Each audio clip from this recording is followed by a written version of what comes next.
Oh mga lods, nandito kami sa Paseo. Nagkahayaan.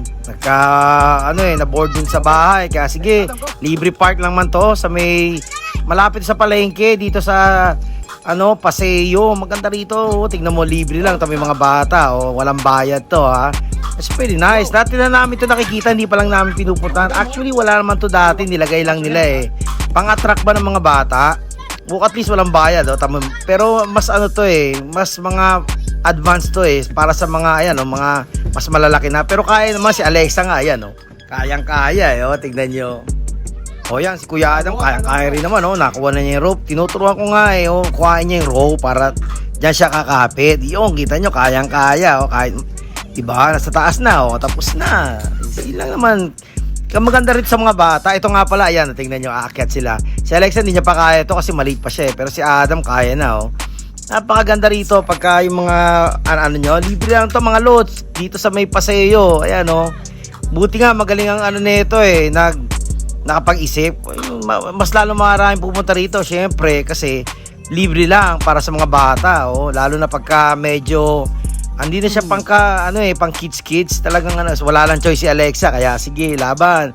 Tingnan niyo nakaapak lang laban sila pareho geto Plus ito naman, hindi naman masama, malalaglagan naman nila lupa. Yun lang sa isa dun sa mataas, yun lang ang nakakaba. Kasi masyadong mataas yun pero ito may mga net naman to Kung naman yung paa nila malusot, laglag siya sa net.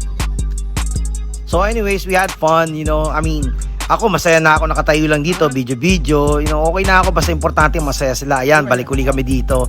Ito talaga yung pinaka main attraction half pipe to Dati ganyan may ganyan kaming half pipe sa bisikleta.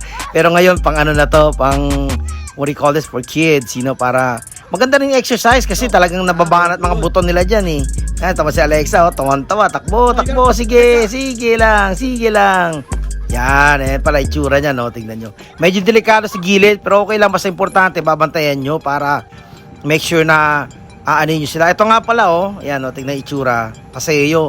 Diyan lang yung palengke, diyan ako dati namimili Well actually, I still do once in a while. Medyo mahal kasi pero hey, I still go back there, Yan, ito yung itsura niya.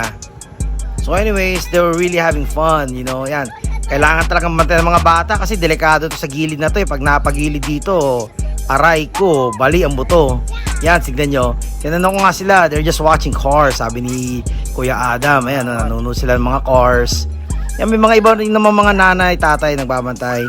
O sige mga lods, bantayan ko muna sila.